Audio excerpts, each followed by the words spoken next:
একদিনের ছুটি কাটানোর সাথে পুণ্য লাভের কিন্তু এই আদর্শ জায়গা মায়াপুরের ইসকন মন্দির। তোমরা যারা হাবড়া, অশোকনগর, মসলন্দপুর এই সব জায়গা থেকে আসছো, এই 9:25-এ ট্রেন ঢুকছে 9:45-এ।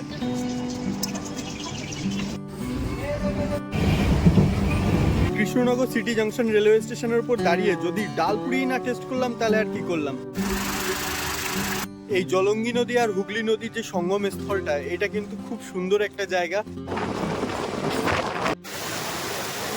বন্ধুরা, আমি প্রভাস, আরো একটা নতুন ভিডিওতে তোমাদের সবাইকে স্বাগত জানাচ্ছি। এখন আমি আছি আমার হোম টাউন স্টেশন হাবড়াতে। পেছনে দেখতে পাচ্ছ হাবড়া স্টেশনের নেম বোর্ড। আর আজকে আমার গন্তব্য এই হাবড়া স্টেশন থেকে মায়াপুর। এর আগে আমি মায়াপুর গেছি, কিন্তু সেইবার আমি হাবড়া থেকে শিয়ালদা এবং শিয়ালদার থেকে ট্রেন ধরে গেছিলাম কৃষ্ণনগর, তারপরে মায়াপুর। কিন্তু এইবার আমি যাব হাবড়া থেকে বনগাঁ, দেন রানাঘাট, দেন কৃষ্ণনগর। কৃষ্ণনগর থেকে অটোতে করে যাব হুলোরঘাট, নদী পার করব, নদী পার করে পৌঁছে যাব মায়াপুর ইসকন মন্দির। যেহেতু এই বনগাঁ হয়ে গেলে আমার অনেকটাই কম সময় লাগবে মায়াপুর ইসকন মন্দিরে পৌঁছতে, তো সেই কারণেই এত বেলা করে বেরোনো। এখন বাজে ঘড়ির কাঁটায় 9:10 আর একটু পরে টাইম রয়েছে 9:25-এর ট্রেনের। তো সেই ট্রেনে করে যাব বনগাঁ, তারপরে দেখি ওইখানটাতে কখন রানাঘাট লোকাল রয়েছে। এই 9:25-এর ট্রেন ঢুকছে 9:45-এ।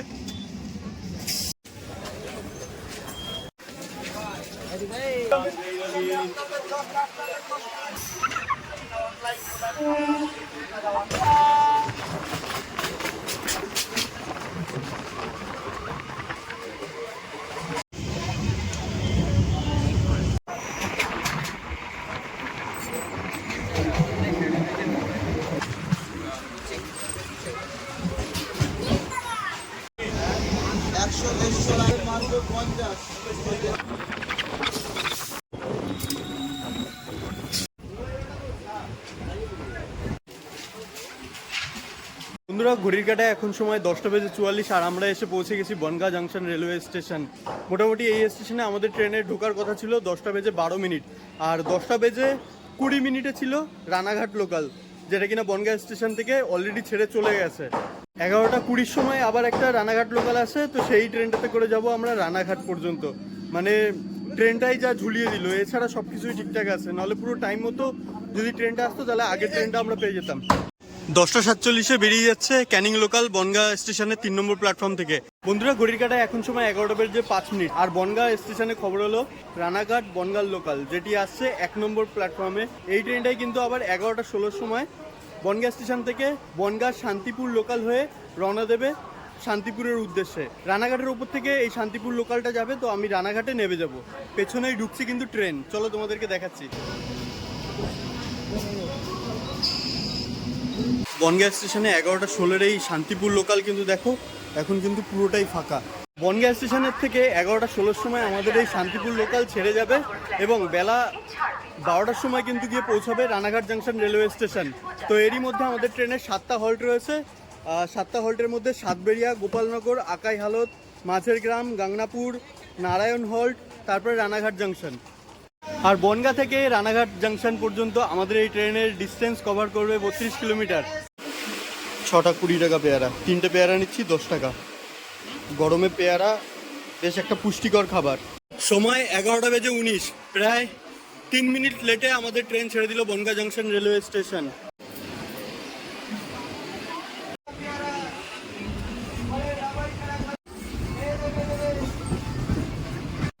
দূরে এই যে লাইনটা চলে যাচ্ছে, এটা চলে যাচ্ছে শিয়ালদার দিকে। হাবড়া, অশোকনগর, গুমাবিরা হয়ে শিয়ালদা যাচ্ছে। আর আমরা চলে গেলাম এই যে রানাঘাটের দিকে ঢুকে গেলাম।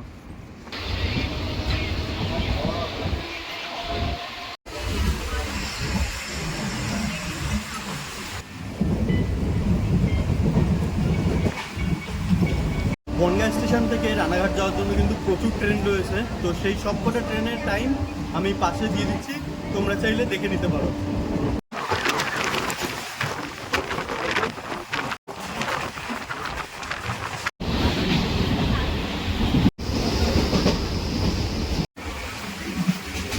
আকাশে কি পরিমাণে মেঘ, পুরো একদম কালো হয়ে আছে।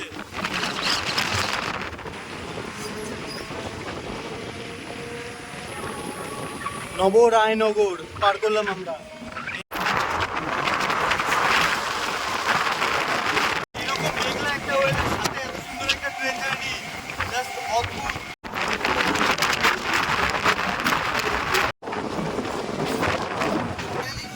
এই এখন আমরা কানেক্ট হচ্ছি শিয়ালদা মেন লাইনের সাথে।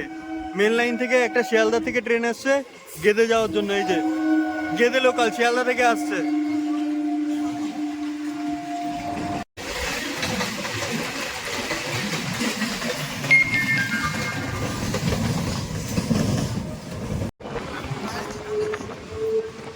সময় বেলা 12:07 আর আমাদের ট্রেন ঢুকলো রানাঘাট জংশন স্টেশনে। এখন এই ট্রেনটি এখান থেকে চলে যাবে শান্তিপুর।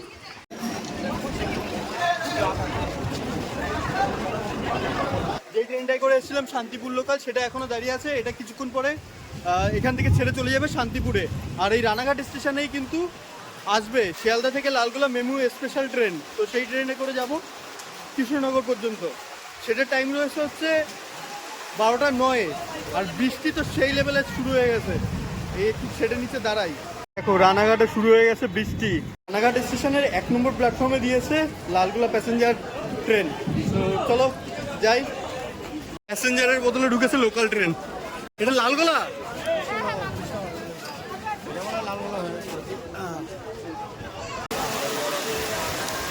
12:27 আর আমাদের ট্রেন ছাড়লো Ranaghat junction railway station. Ranaghat থেকে কৃষ্ণনগরের মধ্যে আমাদের এই লালগোলা প্যাসেঞ্জারের আর কোনো স্টপেজ নেই, একবারে গিয়ে কৃষ্ণনগরে গিয়ে দাঁড়াবে। তো চলো একবারে কৃষ্ণনগরে নেবে, তোমাদের সাথে আবার কথা হচ্ছে।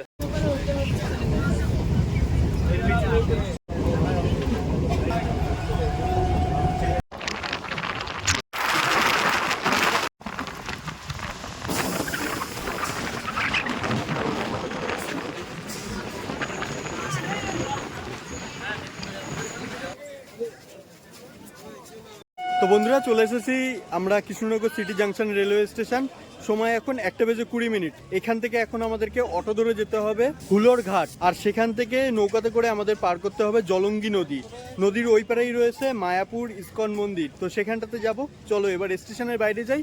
অটো ধরতে হবে। কৃষ্ণনগর সিটি জাংশন রেলওয়ে স্টেশনের উপর দাঁড়িয়ে যদি ডালপুরি না টেস্ট করলাম তাহলে আর কি করলাম। তাই এখান থেকে ভাবছি যে একটু ডালপুরি খাবো। সকালবেলা থেকে সেরকম একটা বেশি কিছু খাওয়া হয়নি, তো এখান থেকে খাওয়া দাওয়া করে তারপরে বেরিয়ে পড়বো। তো এই নিয়ে নিলাম ডালপুরি। এই ডালপুরির দাম পড়লো 20 টাকা। ডালপুরি খাওয়ার পরে আমরা চলে এসেছি স্টেশনের 1 নম্বর প্ল্যাটফর্মে। আর 1 নম্বর প্ল্যাটফর্মের ঠিক এই যে কদম গাছ, এই কদম গাছের গোড়াতেই কিন্তু রয়েছে, এই দেখো ওভারব্রিজের নিচেও তোমরা দেখতে পারো এখানটাতে রয়েছে অটো। এই অটো স্ট্যান্ড থেকে কিন্তু অটো পেয়ে যাবে হুলোর ঘাটে যাওয়ার জন্য। তো চলে এসেছি অটো স্ট্যান্ডে। দেখি এখান থেকে হুলোর ঘাটে যাওয়ার জন্য কোন গাড়িটা ফাঁকা আছে। অটোর ভাড়া কত হুলোর ঘাট পর্যন্ত যেতে? 30 টাকা। তো এই যে অটো, এই অটোতে করে যাবো আমরা হুলোর ঘাট।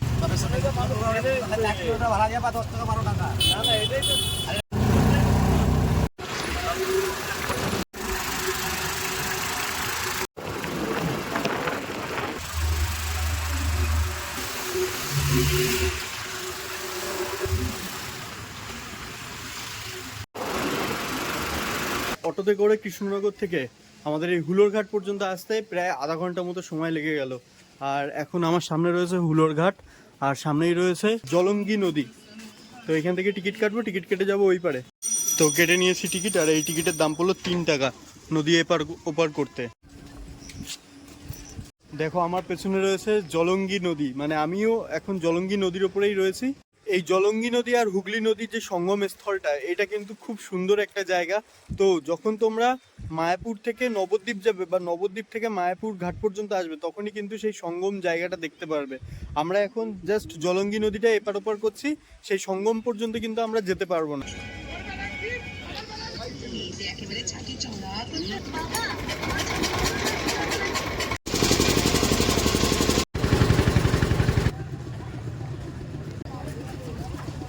তো অবশেষে পৌঁছে গেছি হুলোর ঘাট থেকে মায়াপুর মন্দিরের যে ঘাট, সেই ঘাটে। আর এখান থেকে এখন টোটো বা অটো ধরে যেতে হবে মায়াপুর মন্দির।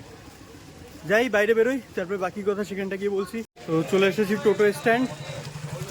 মন্দির মেন গেট কত ভাড়া? বসো বসো বসো কত? হ্যাঁ তো 10 টাকা ভাড়া এখান থেকে মন্দির।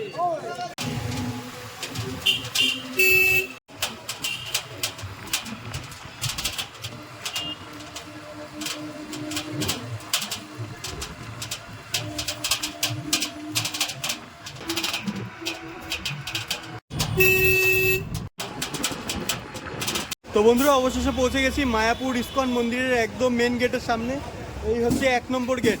ঘাটের থেকে টোটোতে করে আসতে 10 টাকা নিল, 2 মিনিটের রাস্তা। তোমরা চাইলে হেঁটেও আসতে পারো কিন্তু। তো এখন যাবো মন্দিরের ভেতরে। অখণ্ড হরিনাম সংকীর্তন যেই স্থানটি সেইটি এইখানটাতে রয়েছে, দেখতেই পাচ্ছ। এইখানটাতে কিন্তু সারা হরে কৃষ্ণ হরে রাম এই জপটি হতেই থাকে। আর সাথেই রয়েছে পাশে এই যে পৃথিবীর সব থেকে বড় বৈদিক টেম্পল মায়াপুর ইস্কন মন্দিরে। এই যে জায়গাটা দেখতে পাচ্ছ এইখানটাতেই কিন্তু রয়েছে মেন মন্দিরটি। মন্দির রয়েছে ঠিক ওইখানটাতে। এখন আমি মন্দিরের ভেতরে প্রবেশ করব না, আমি একবারে সন্ধ্যা আরতির সময় যাব সন্ধ্যা আরতি দেখতে মন্দিরের ভিতরে।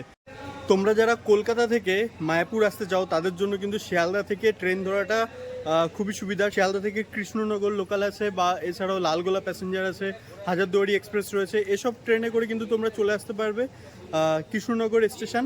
তো কৃষ্ণনগরে নেবে কিন্তু হুলোরঘাটে তোমাদেরকে আসতেই হবে, এবং সেখান থেকে নদী পার করে কিন্তু তোমাদেরকে আসতে হবে এই মায়াপুর ইস্কনের মন্দির। এছাড়া হাওড়া থেকে যদি তোমরা আসতে চাও তাহলে হাওড়া থেকে নবদ্বীপ আসার জন্য ট্রেন রয়েছে, সেই ট্রেনে করে নবদ্বীপ ধাম পর্যন্ত আসবে। তারপরে সেখান থেকে টোটোতে করে কিন্তু চলে আসবে নবদ্বীপ ঘাট, এবং ঘাট পার করে কিন্তু চলে আসতে পারবে এই মায়াপুর ইস্কন মন্দিরের। আমার মতো যারা হাবড়া থেকে বা সংহতি, গোবরডাঙ্গা এইসব জায়গা থেকে আসছো তারা কিন্তু বনগাঁ হয়ে আসলেই তাদের বেশ একটা সুবিধা হবে, জার্নিটা অনেকটা কম হবে, সময়টাও অনেকটা কম লাগবে। তো আমি যেরকমভাবে আসলাম সেরকমভাবেও কিন্তু তোমরা বনগাঁ থেকে চলে আসতে পারবে সোজা মায়াপুর ইস্কন মন্দির পর্যন্ত। দেখো শিল প্রভুপাদ পুষ্প সমাধি মন্দির, সামনেই কত সুন্দর একটা পুকুর রয়েছে, আর এখানটাতে দাঁড়িয়ে কিন্তু বেশ সুন্দর একটা সময় কাটছে। অনেক মানুষ এখানটাতে দাঁড়িয়ে আছে, সময় কাটাচ্ছে এখানটাতে। বন্ধুরা, আমার এক পাশে রয়েছে শিল প্রভুপাদ পুষ্প সমাধি মন্দির, আর এই পাশেই রয়েছে কিন্তু নবনির্মিত মায়াপুর ইস্কনের বৈদিক টেম্পল। তো এই বৈদিক টেম্পলটা যখন উদ্বোধন হয়ে যাবে তখন কিন্তু আরও বেশি পরিমাণে মানুষের সমাগম এখানটাতে হবে। অনেকেই দূর দূরান্ত থেকে আসবে এই মন্দির দর্শন করতে। তো বন্ধুরা, আজকের ভিডিওটা এটুকুই। এই ভিডিওতে আমি তোমাদেরকে দেখালাম যে তোমরা কিভাবে বনগাঁ থেকে রানাঘাট কৃষ্ণনগর হয়ে আসতে পারবে মায়াপুর ইস্কন মন্দিরে। তো ভিডিওটা যদি ভালো লেগে থাকে তাহলে অবশ্যই একটা লাইক করে দিও। দেখা হচ্ছে তোমাদের সাথে পরবর্তী কোনো একটা ভিডিওতে। ততক্ষণের জন্য ভালো থেকো, সুস্থ থেকো, টাটা।